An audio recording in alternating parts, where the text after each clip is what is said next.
বাংলাদেশের ক্ষমতার কেন্দ্রকে বাঁচাতে, অন্যদিকে তাদের পক্ষে এই সরকারের বিরোধিতায় সমালোচনায়, মানে তারেক রহমান সরকারের বিরোধিতায় সমালোচনায় কোনোভাবেই তাদের পক্ষে জামায়াতে ইসলামী বা জাতীয় নাগরিক পার্টির পাশে গিয়ে দাঁড়ানো সম্ভব না।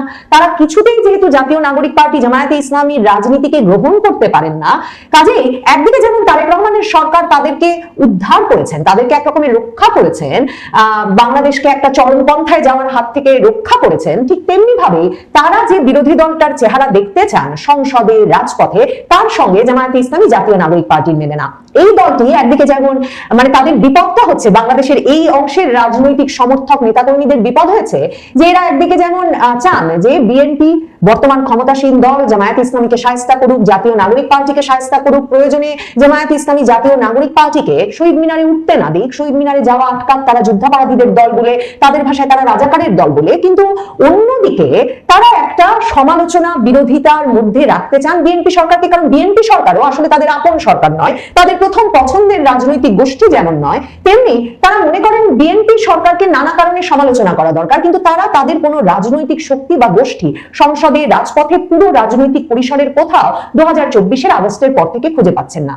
রুমিন ফারহানা এককভাবে এত বড় দুর্দণ্ড প্রতাপশালী বিএনপি দলের বিপক্ষে দাঁড়িয়ে ব্রাহ্মণবাড়িয়ার মতো অত্যন্ত রক্ষণশীল এলাকায়, তার বাপের এলাকায় ফিরে গেছেন, যে এলাকায় একসময় তাকে বিএনপি নেতারা বলেছেন তিনি অতিথি, তিনি বিদেশি, সেই এলাকায় ফিরে গিয়ে তিনি রাজনৈতিকভাবে এমন সামর্থ্য শক্তি অর্জন করেছেন যে তিনি এককভাবে রাজনৈতিক প্রচারণা চালিয়ে গেছেন। পুরো নির্বাচনী প্রচারের সময়টায় তিনি শাড়ি পরেছেন, টিপ পরেছেন, গ্রামের মানুষের সঙ্গে মিশেছেন।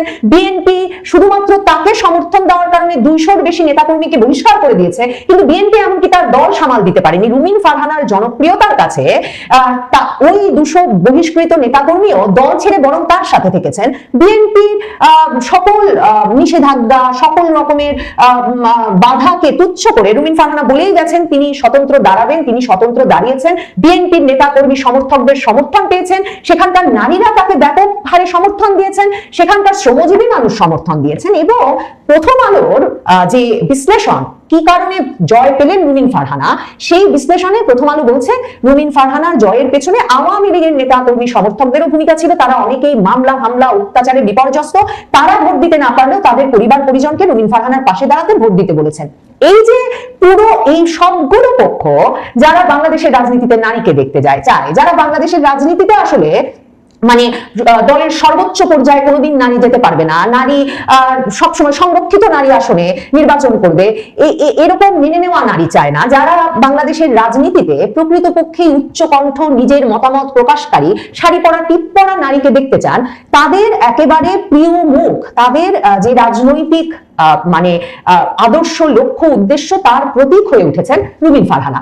সে কারণে এই যে রুমিন ফারহানাকে বিএনপির নেতাকর্মীরা বাধা দিয়েছে শহীদ মিনারে ফুল দিতে যেতে, এই নিয়ে সামাজিক যোগাযোগ মাধ্যমে ব্যাপক পরিমাণে মানুষ সোচ্চার হয়ে উঠেছেন। রুমিন ফারহানা সাংবাদিকদের কাছে বলেছেন যে বিএনপি নেতাকর্মীদের নিয়ন্ত্রণ না করলে পরিণতি ভয়াবহ হবে, এবং তার মানে তিনি কিন্তু জামায়াতে ইসলামী যা বলছে, জাতীয় নাগরিক পার্টি যা বলছে তাই বলছে। জাতীয় নাগরিক পার্টিও বলছে নির্বাচনের দিন থেকেই যে তাদের নেতাকর্মীদের উপর হামলা হচ্ছে, জামায়াতে ইসলামী বলছে তাদের নেতাকর্মীদের উপর হামলা হচ্ছে, অগ্নিসংযোগ হচ্ছে, লুটপাট হচ্ছে, নারীদের ধর্ষণ করা হচ্ছে।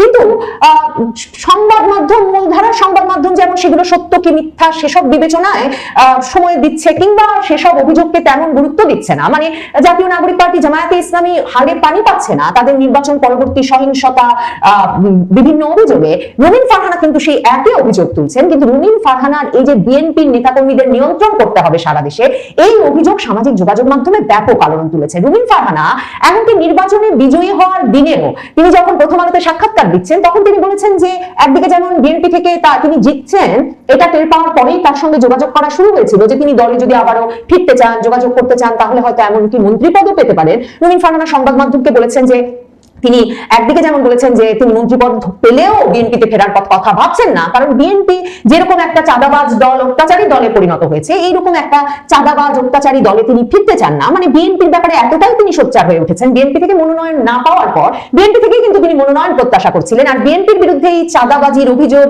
সন্ত্রাসের অভিযোগ কিন্তু পুরো মানে সময়কাল জুড়ে 2024 আগস্টের পর থেকেই জামায়াতে ইসলামী জাতীয় নাগরিক পার্টি তুলছে।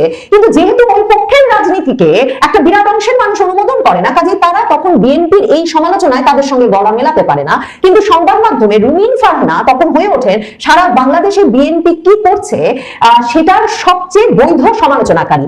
এবং রুমিন ফারহানা নির্বাচনে জয়লাভের পরেই তাই এটা পরিষ্কার করেন যে তিনি বিএনপিতে ফেরার কথা ভাবছেন না, কারণ এরকম একটা চাঁদাবাজ সন্ত্রাসী দলের ভেতরে তিনি ফিরতে চান না।